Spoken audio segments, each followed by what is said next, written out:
Buenas noches amigos, ¿cómo están? Siempre es un gusto saludarlos, siempre es un gusto recibirlos aquí en casa. No nos estamos viendo con la misma frecuencia, pero siempre es un gusto estar en contacto con todos ustedes. Hoy vamos a entrar en contacto, digámoslo así, con la reforma tributaria que yo propongo.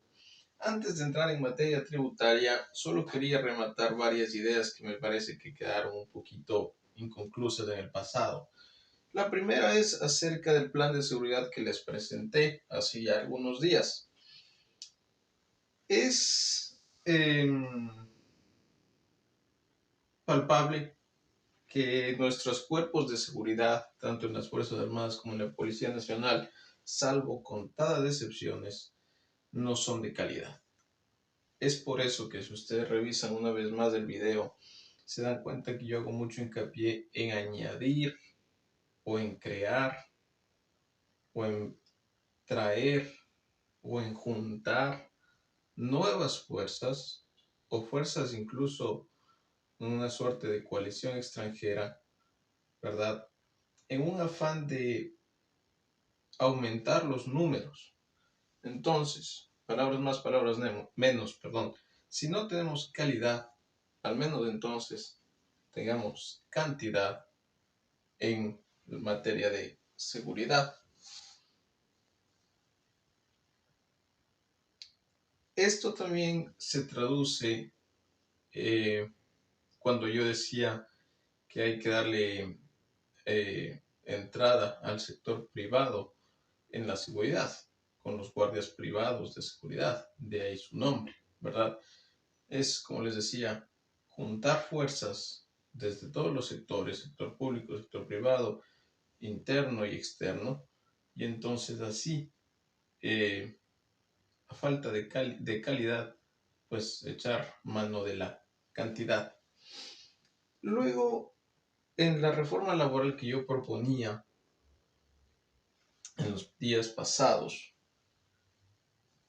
no hablé de un tema muy importante, porque eso lo voy a topar a más profundidad cuando hablemos sobre la organización del Estado, ¿verdad? La institucionalidad que el Estado prácticamente no tiene. Es por eso que no topé ese tema, pero sí lo quiero topar antes de seguir avanzando para que no vaya a quedar un vacío en ese sentido. Y entonces en el tema de reforma laboral yo no hablé sobre el IES. El IES está prácticamente en quiebra. Todos lo sabemos, no es una cuestión nueva. Y aunque ya venía en declive, se ha visto mermado aún más por golpes políticos. Uno de los más agresivos, el de Rafael Correa, cuando pidió prestado 8.500 millones de dólares y no los regresó.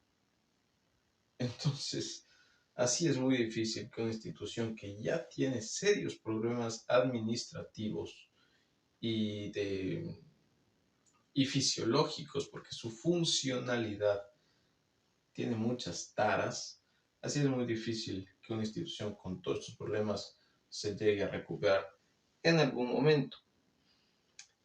El trabajo por hora que yo proponía puede ser negociada la remuneración por hora. Pero incluso así, negociando esa remuneración por hora, estos trabajadores de medio tiempo también contribuirían al seguro social. El seguro social necesita captar la mayor cantidad de dinero en la menor cantidad de tiempo posible para tener una esperanza de supervivencia. Así es de delicada la situación del IES. Ustedes la conocen tal vez incluso mejor que yo. El IES tiene que volver a ser, y sé que es una medida antipopular, pero a grandes problemas, grandes soluciones, el IES tiene que volver a ser solo para los afiliados.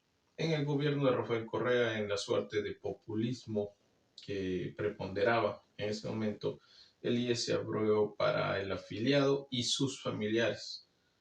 Una vez más, a una institución que está tan debilitada no le puedes cargar más peso todavía. Entonces, una de las cosas que se debe hacer es volver a como se hacía antes, a que el IES sea solamente para el afiliado. Es por eso que yo anotaba la subida drástica del salario básico unificado, para que entonces el trabajador, el obrero, que gana un sueldo que le alcanza para cubrir la canasta básica, entonces puede cubrir gastos de salud que ahora están siendo cubiertos, entre comillas, por el Estado, por el IES. Luego, los afiliados voluntarios pueden pagar lo mismo, pero entonces tienen que aportar más años. Sé que es otra medida muy antipopular, pero corren el riesgo de que si no se toca nada, la torre colapse. Es la verdad. Cositas así son las que no topé porque en ese momento, porque las toparé más adelante cuando yo haga mi diagnóstico de las funciones del Estado, en una suerte de inspección a todos los puntos y a todos los entes estatales. La reforma laboral, ¿verdad?, que yo proponía en días anteriores, yo ponía un ejemplo de cómo en Estados Unidos son las cosas y cómo son en Ecuador. En Estados Unidos hay una ley laboral muy eficiente en la que el empleador tiene muchas obligaciones en el sentido de compensaciones por accidentes laborales, etcétera, etcétera. Eso en Ecuador no se lo tiene y creo que entonces ahí podríamos ser más justos en ese sentido. Vamos entonces avanzando con el video de hoy en cuanto a la reforma tributaria. He querido hacer primero una breve revisión al panorama económico, al panorama financiero, y luego iré yo con mis ideas hacia lo que es realmente la reforma tributaria. Permítame un segundo. Vamos a ver. La reforma tributaria. Entonces, vamos a ver en el primer punto el estado del Estado. ¿Sí? Tenemos un déficit fiscal que ya es una dolencia crónica en el Estado ecuatoriano. Se los voy a dejar en la descripción de este video, en la infografía, y hay un cuadro que muestra muy bien estos parámetros y justamente lo mide desde 2013 hasta 2023. En 2013 en el correísmo 8.000 millones de dólares de déficit, que representa más o menos el 8% del presupuesto. En 2016, perdón, del Producto Interno Bruto, debo decir, del Producto Interno Bruto el 8%. En 2016, acordémonos que estamos con un valor promedio del barril de petróleo en $100. En 2016, 10.000 millones de dólares del déficit, 10% del Producto Interno Bruto. En 2020, año de pandemia, 7.000 millones.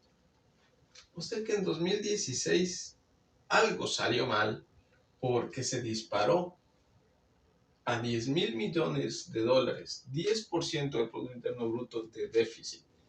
2020 ya lo he dicho, 7.000, y 2023 ha bajado, hay que reconocerlo, a 2.6 mil millones de dólares, que representa el 2.1% del Producto Interno Bruto. Hay que reconocer, los números son fríos, ellos no saben de partidos políticos y por eso muestran lo que muestran. Pero esta cifra me ha llamado mucho la atención. Cuando tienes un Estado obeso y corrupto, pues estas son las cosas que pasan. La efectividad del Estado. Yo hace varios videos atrás les había dicho un Estado fallido. Ecuador es un Estado fallido. Palabras más, palabras menos. Les doy un ejemplo de Estado fallido. Por ejemplo, Somalia. Por ejemplo, Haití, ¿verdad? Son estados fallidos. ¿Qué quiere decir Estado fallido? Un Estado fallido es un Estado, como su nombre lo indica, que falla en cumplir con las garantías que la Constitución, ¿sí?, estipula. Derecho a la vida, derecho a la salud, derecho a la educación, derecho al trabajo, derecho a la vivienda. Todos esos derechos, hoy por hoy, si ustedes se sientan un segundo y analizan la situación coyuntural del país, no pueden ser garantizados. Y es por eso que al día de hoy, aunque nos duela y no estemos como Venezuela o como Haití o como Cuba, ¿verdad? Aún el Ecuador es un estado fallido. Es un estado fallido producto sobre todo de la corrupción. Ecuador no es un país pobre.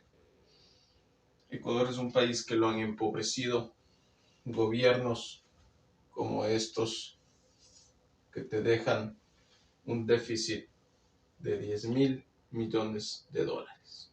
Cositas así son las que debemos ponernos a pensar.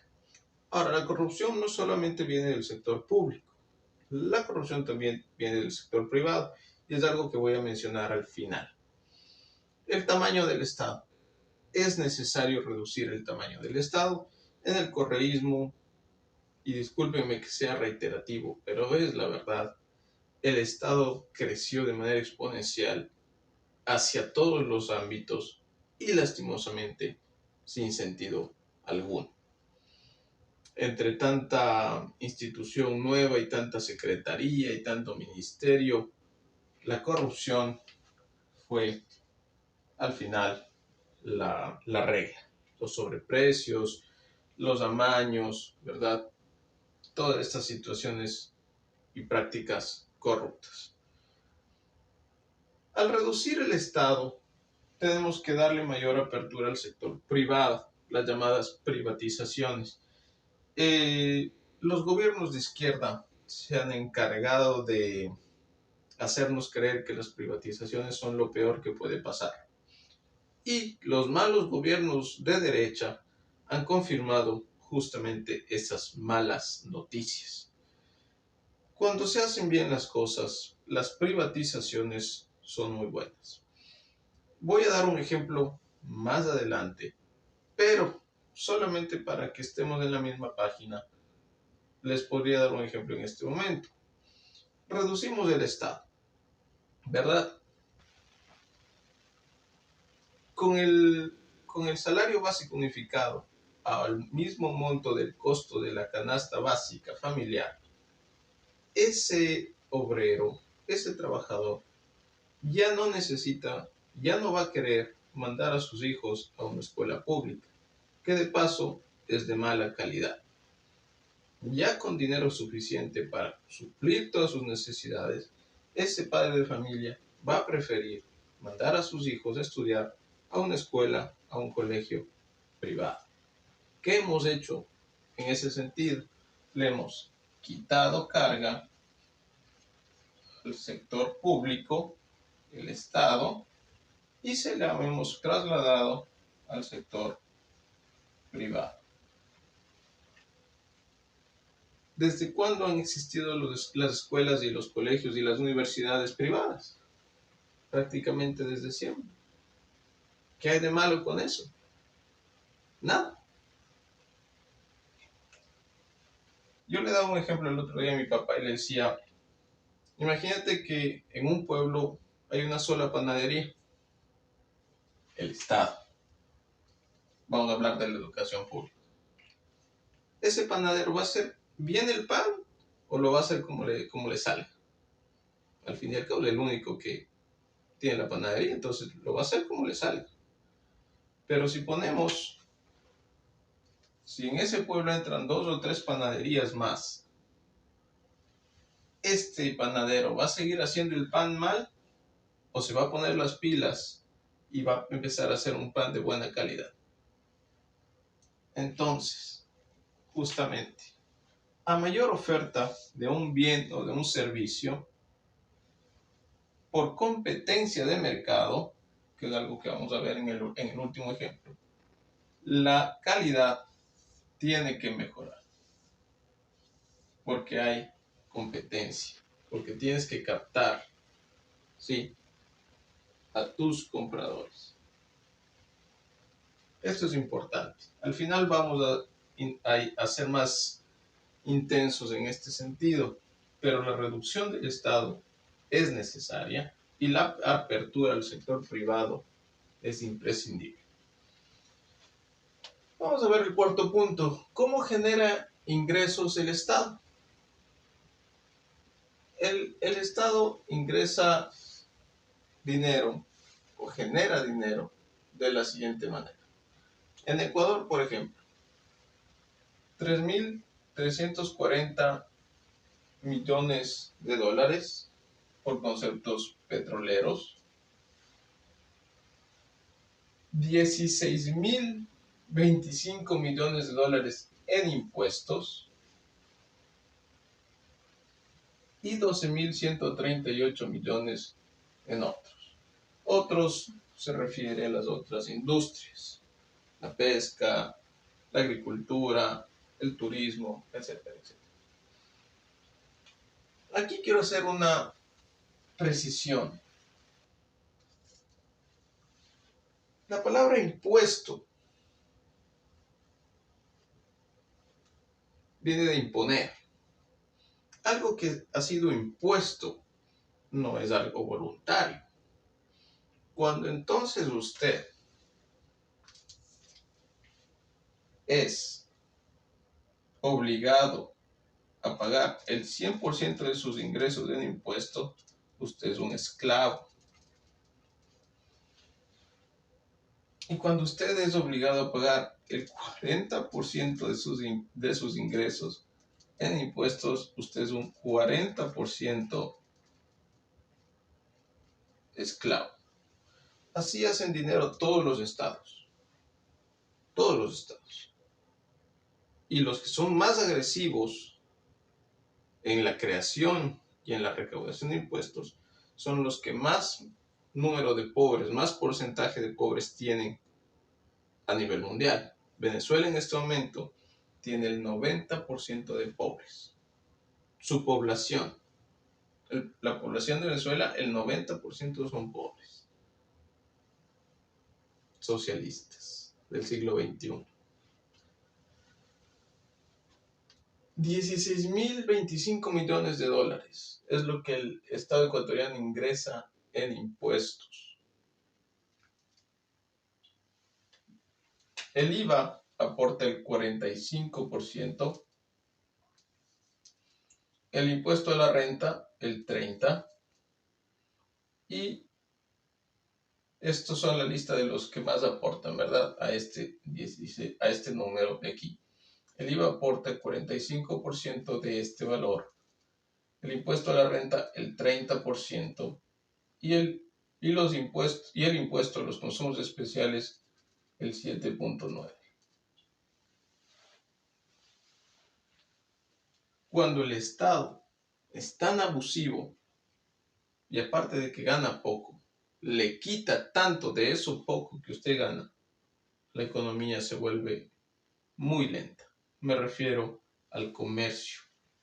Claro, le queda poco para gastar. ¿En qué va a gastar? Lo vamos a ver más adelante.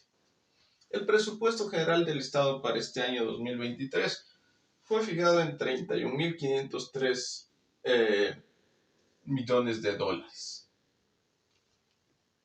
Así fue como se asignó parte del presupuesto. Aquí quiero que pongamos mucha atención. En asuntos internos, 1.614 millones de dólares. Vamos a hacer la comparación. 1.614.9 millones de dólares. A turismo se le asignó 7. Así es como se impulsa el turismo en Ecuador. Para defensa nacional, 1.260.5 millones de dólares. Para comercio externo, industrias, pesca y competitividad, 29.8. Para educación, 3.763 millones de dólares. Para vivienda, 6.4. En salud, 1.876 millones de dólares. En trabajo, empleo, 30.8. Jurisdiccional, gobiernos autónomos descentralizados, 492 millones de dólares. Para recursos naturales, 33.6. Y aquí un dato no menor. Pero para la función legislativa se asignó un presupuesto de 45.1 millones de dólares. Y para el sector agropecuario, 38.6. Entonces, a los vagos, a los sinvergüenzas, a los corruptos, de los asambleístas, se les asigna un presupuesto de 45.1. Y al sector campesino, al sector agropecuario, un sector que produce y que le cuesta mucho producir, se le asigna 38.6. Cosas como estas tienen que cambiar. Más cuando este dinero sale de los impuestos. Sale de su bolsillo y el mío.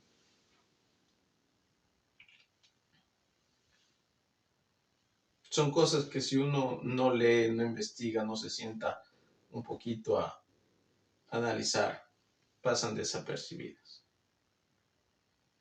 Vamos entonces ya a entrar de lleno a lo que yo propongo como reforma tributaria. Y entonces empezamos de esta manera. La recaudación tributaria se basa en los aportes de dos tipos de personas. Las personas naturales, como usted y como yo, y las personas jurídicas, que son las industrias, los comercios, las tiendas, etc. ¿Sí? Esta es mi propuesta de reforma tributaria. Que se elimine el impuesto a la renta para las personas naturales, como usted o como yo. Que se elimine, por ejemplo, el impuesto predial para las personas naturales. Que se elimine el impuesto a las herencias. Y que se eliminen las tasas, ¿sí?, que son cobradas por los municipios. ¿Por qué? El impuesto a la renta, palabras más, palabras menos, es un impuesto que usted tiene que usted tiene que pagar porque usted genera dinero. ¿Cómo genera dinero? Porque tiene trabajo. Porque tiene trabajo, usted tiene que pagarle al Estado. El impuesto predial, porque tiene casa, usted tiene que pagarle al Estado. Impuesto a las herencias, porque usted va a dejar algo a sus hijos, a sus nietos, o lo que sea, usted tiene que pagarle al Estado.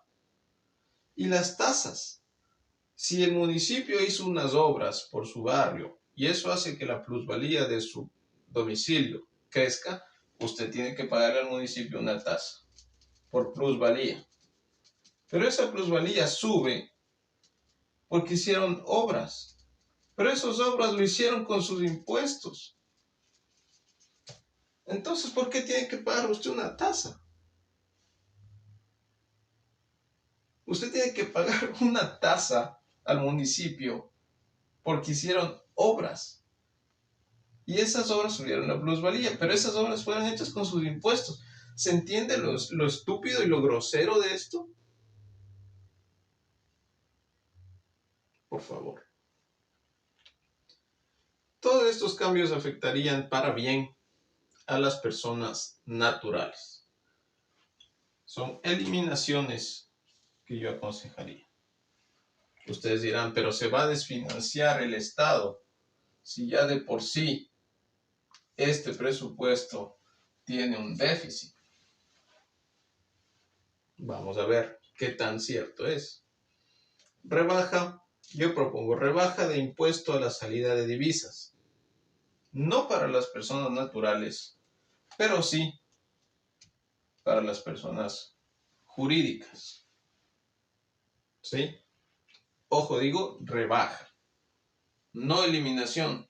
Señor Daniel Noboa, no se me haga el vivo. ¿Sí? Que ya salió a la luz que están debiendo impuestos y por eso es que la derecha queda mal frente a la población en general, por tipos como ustedes. Impuesto entonces, rebaja, perdón, del impuesto a la salida de divisas para las personas jurídicas. Pero esta rebaja viene atada a ciertos objetivos que ya los vamos a enumerar. Y rebaja también para las personas jurídicas del impuesto a la renta. ¿Sí? Vamos a ver bajo qué circunstancias. Tiene que haber una llegada y permanencia en el país de esa compañía extranjera. Llegada y estadía en el país. Luego, para hacerse acreedor a esta rebaja en estos dos impuestos que son importantes, debe haber creación de empleos directos y no directos. Ok, tú generas tantos empleos, yo te bajo en tanto por ciento. Mientras más empleos generes, menos impuesto pagas. Y también habrá rebaja si la empresa que llega al país o ya está en el país construye infraestructura. Tienen una planta de ensamblaje en Quito. Bueno, si tú construyes otra en el oriente, te doy una rebaja en estos dos impuestos. Si construyes otra en la costa, otra rebaja. Así diversificamos, ¿sí?, la población económicamente activa a lo largo y ancho del país y no la focalizamos solo en las grandes ciudades como está pasando ahora. Y aparte de eso, si tú creas fundaciones de impacto social alrededor de donde están tus empresas y das beneficios laborales como seguro de salud, seguro dental, seguro visual a los hijos o a los familiares de tus empleados, vas a tener entonces una rebaja de impuestos a la salida de divisas y el impuesto a la renta para las personas jurídicas, los comercios, las industrias, las fábricas, etcétera, etcétera. ¿Sí? No es quitar por quitar. ¿Sí? Ahora voy a explicar, y esto va a tener sentido para ustedes, por qué yo elimino estos impuestos y cómo no son estas acciones perjudiciales para esta clase de situaciones. ¿Sí? Renegociación del impuesto a los consumos especiales, ¿sí?, a los productos importados. No digo eliminación, digo renegociación.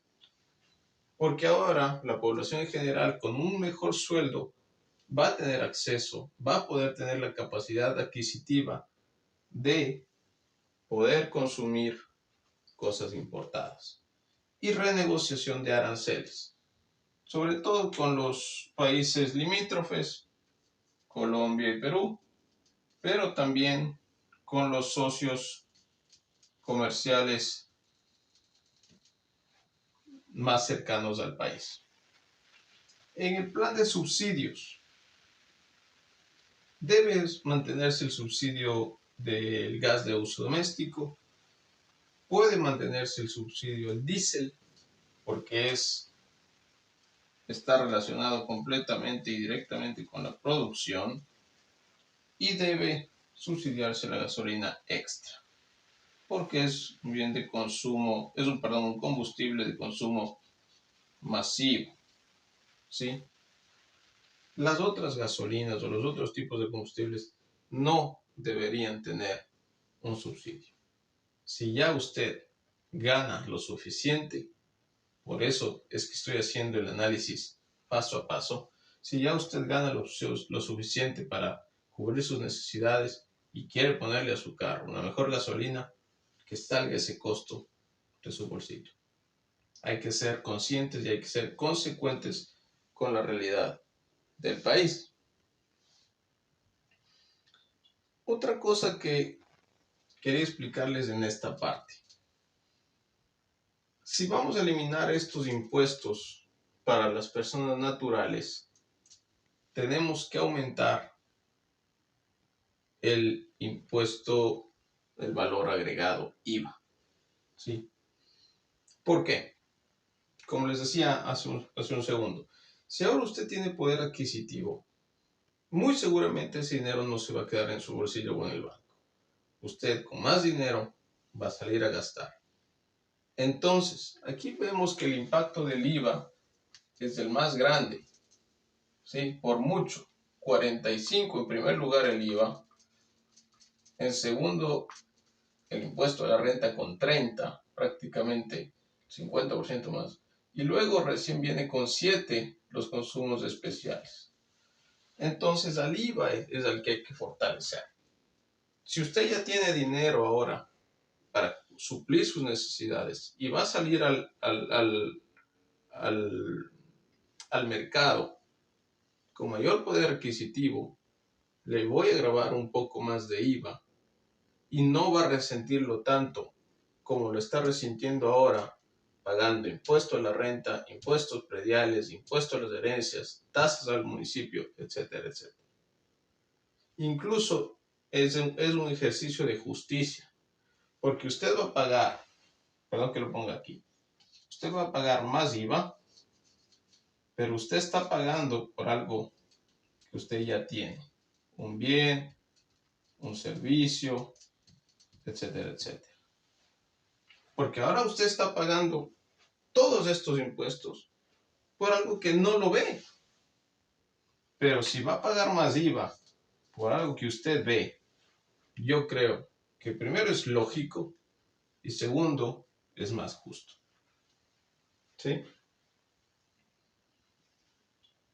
Como conclusión, entonces, mi objetivo con esta reforma tributaria es dar mayor movimiento y velocidad al comercio.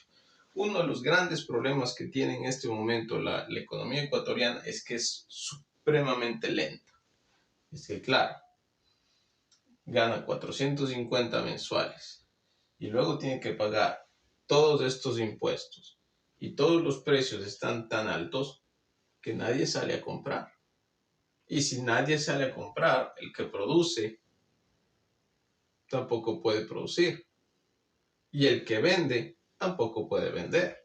Entonces, con un salario básico unificado más alto y quitándole la carga fiscal, entonces, una economía en movimiento promueve la competencia, ¿sí?, en todos los sectores, tanto en el sector público como en el sector privado. Es lo que les decía con el ejemplo de las escuelas públicas. Si no es de calidad, es porque saben que tienen seguros a los estudiantes que no tienen ingresos suficientes para ir a una escuela privada. Pero si traemos más actores privados al escenario, ellos mismos van a tener que bajar sus costos y ahora entonces la gente va a poder pagar la pensión de una escuela, de un colegio, de una universidad privada. Es importante, y aunque dejé este punto en el último lugar, es importante que el dinero extra que ahora tenemos en el mercado se quede. Es por eso que como una de las medidas no puse eliminar para las personas naturales el impuesto a la salida de divisas. Ese impuesto para las personas naturales yo sugeriría, y no lo puse aquí, pero yo sugeriría fuertemente que se mantenga en el monto actual o incluso suba, para disuadir que la gente saque el dinero del país las personas naturales saquen el dinero del país y para impulsar a que lo gasten dentro del país. Les agradezco mucho por su tiempo, siempre es un gusto verlos, como les digo siempre. Voy a dejarles más ideas y la infografía que usé para este video en la descripción. El próximo video es sobre reforma judicial. Solo una nota para que la tengan en mente. La evasión tributaria es algo que hace mucho daño, y no solo en el Ecuador, sino a nivel mundial. Y la vamos a tratar justamente en la reforma judicial, para que no se me haga loco Daniel Noboa. Sí, cuídense mucho, un abrazo fuerte y que Dios nos bendiga a todos. Nos vemos entonces en el próximo video. Muy amables, gracias por su tiempo. Hasta pronto.